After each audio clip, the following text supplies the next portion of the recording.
Saudara-saudariku yang terkasih, hari ini Minggu 30 Maret 2025.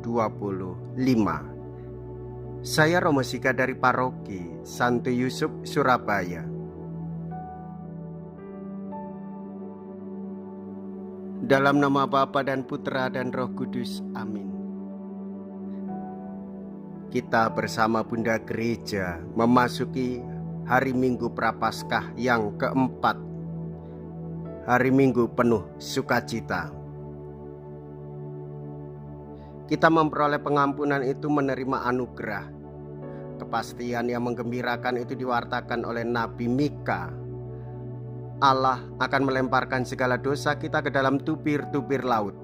Tiada yang lebih jelas dari perumpamaan yang diberikan Yesus sejauh mana Tuhan bermurah hati.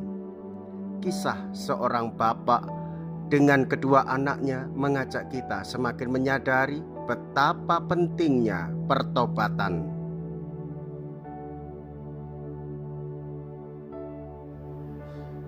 Saudaramu telah mati dan kini hidup kembali. Mea culpa, mea culpa, mea maxima culpa. Marilah kita berdoa.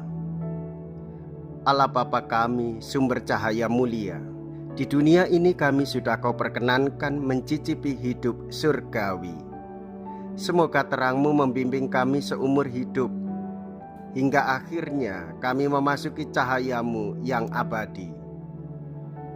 Dengan pengantaraan Yesus Kristus Putra-Mu Tuhan kami, yang hidup dan berkuasa bersama dengan Dikau dalam persatuan Roh Kudus, Allah sepanjang segala masa. Amin.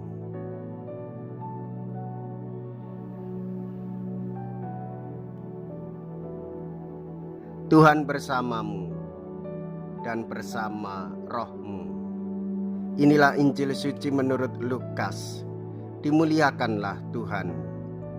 Lukas bab 15 ayat 1 sampai dengan ayat 3. Dilanjutkan dengan ayat 11 sampai dengan ayat 32.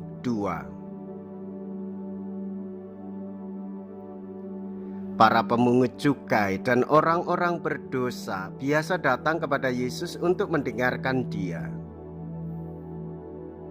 Maka bersungut-sungutlah orang-orang Farisi dan ahli-ahli Taurat, katanya, Ia menerima orang-orang berdosa dan makan bersama-sama dengan mereka.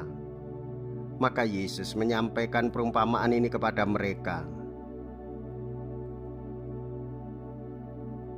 Ada seorang mempunyai 2 anak laki-laki. Kata yang bungsu kepada ayahnya, Bapa, berikanlah kepadaku bagian harta milik kita yang menjadi hakku. Lalu ayahnya membagi-bagikan harta kekayaan itu di antara mereka. Beberapa hari kemudian anak bungsu itu menjual seluruh bagiannya itu, lalu pergi ke negeri yang jauh. Di sana ia memboroskan harta miliknya itu dengan hidup berfoya-foya.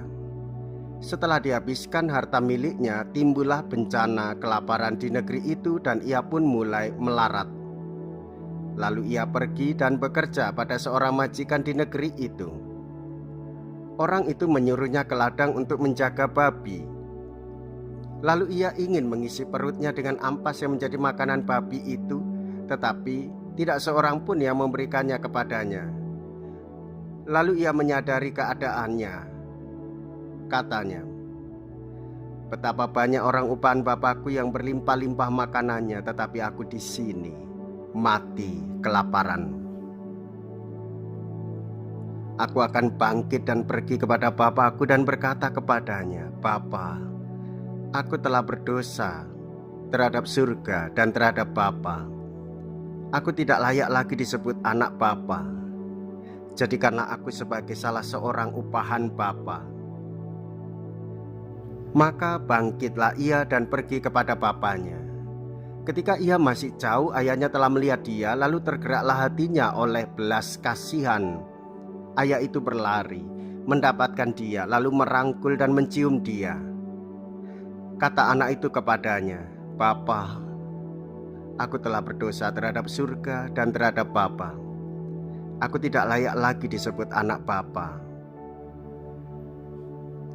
Tetapi ayah itu berkata kepada hamba-hambanya, "Lekaslah, bawa kemari jubah yang terbaik dan pakaikanlah kepadanya, kenakanlah cincin pada jarinya dan sepatu pada kakinya.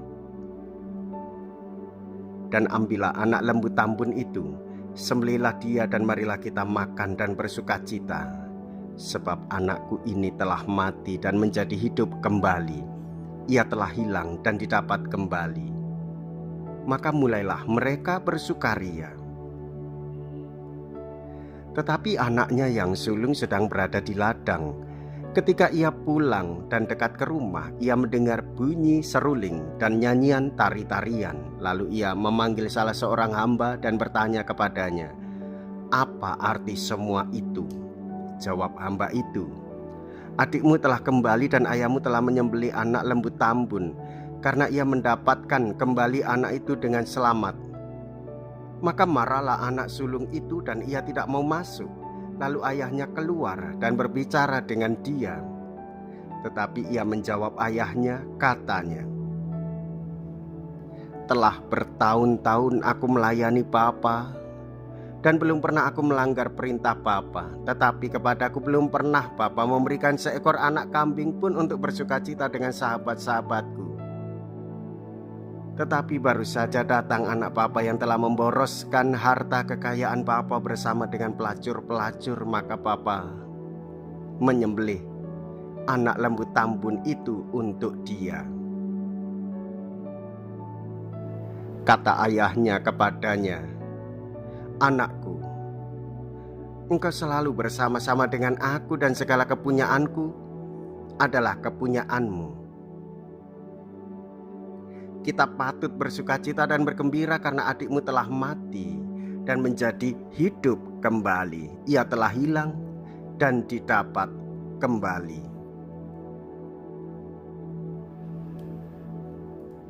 Demikianlah sabda Tuhan. Terpujilah Kristus.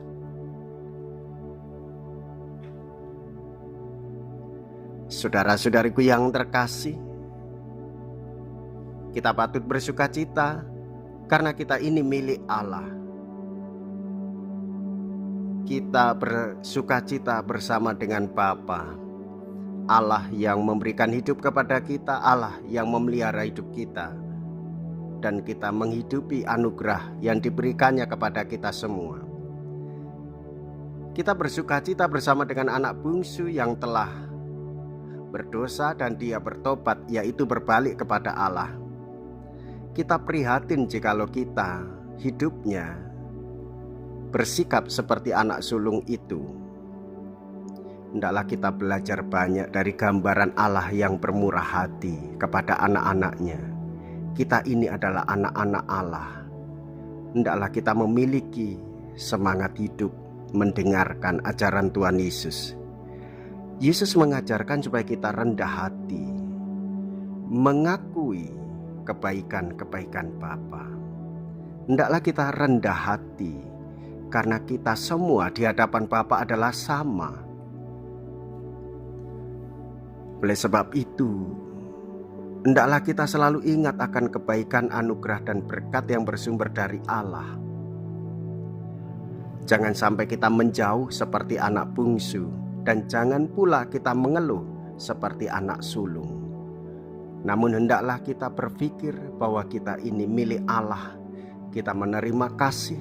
Hendaklah kita membagikannya dengan murah hati, menjaga kasih persaudaraan dengan siapa saja, memandang semua orang dengan sikap dan cara pandang seperti Bapa yang murah hati, Bapa yang selalu mengasihi semua orang.